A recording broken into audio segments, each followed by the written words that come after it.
கர்நாடகாவில் விநாயகர் சிலை ஊர்வலத்தில் லாரி புகுந்ததில் 9 பேர் உயிரிழந்த சம்பவம் அதிர்ச்சியை ஏற்படுத்தியுள்ளது. இது குறித்த கூடுதல் தகவல்களை தர நம்மோடு இணைகிறார் செய்தியாளர் பாரதி ராஜா. வணக்கம் பாரதி ராஜா. இந்த அதிர்ச்சியூட்டும் இந்த விபத்து தொடர்பான முழு விவரங்களை பதிவு பண்ணுங்க. எவ்வளவு பேர் காயமடைந்திருக்கிறாங்க, நிலை என்ன? கண்டிப்பாக கர்நாடகாவின் ஹாசன் மாவட்டத்தில் மொஸ்லே ஒசாலி அப்படின்ற பகுதியில் நேற்று இரவு விநாயகர் சதுர்த்தி ஊர்வலமானது நடைபெற்றது. இதுல நூற்றுக்கணக்கான பக்தர்கள் பங்கேற்றார்கள். அந்த நேரத்துல அந்த வழியாக வந்த ஒரு ட்ரக் இந்த ஊர்வலத்தை பார்த்து கொண்டே அந்த வாகன ஓட்டுநர் லாரியை இயக்கியிருக்கார். அப்போது எதிர்பாராத விதமாக ஒரு டூ வீலர் மேல மோதுது. அந்த டூ வீலர் மேல மோதின உடனேயே கட்டுப்பாட்டை இழந்து சாலையின் மறுபுறம் சென்று கொண்டிருந்த அந்த கூட்டத்துக்குள்ள லாரி புகுது. அந்த காட்சிகளை தான் நீங்க பார்த்துட்டு இருக்கீங்க. இந்த விபத்துல 9 பேர் உயிரிழந்திருக்கிறார்கள், 22 பேர் காயமடைந்திருக்கிறார்கள் என்பது முதற்கட்ட தகவலாக இருக்கிறது.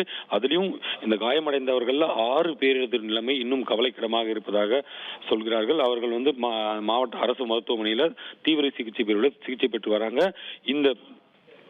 இந்த சம்பவத்திற்கும் அதே போல இதில் நடந்த உயிரிழப்பிற்கும் கர்நாடக முதல்வர் இரங்கல் தெரிவித்திருக்கார். அதே போல பிரதமர் மோடி அவர்கள் கூட இரங்கல் தெரிவித்திருக்கார்.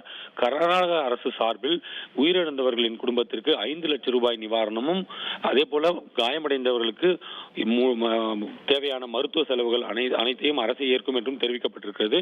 அது மட்டுமல்ல, பிரதமர் தரப்புல பிரதமர் நிவாரண நிதியிலிருந்து 2 லட்சம் ரூபாய் உயிரிழந்தவர்களின் குடும்பத்திற்கும் அதே போல 50,000 ரூபாய் காயமடைந்தவர்களுக்கும் வழங்கப்படும் அப்படின்னு சொல்லப்பட்டிருக்கு.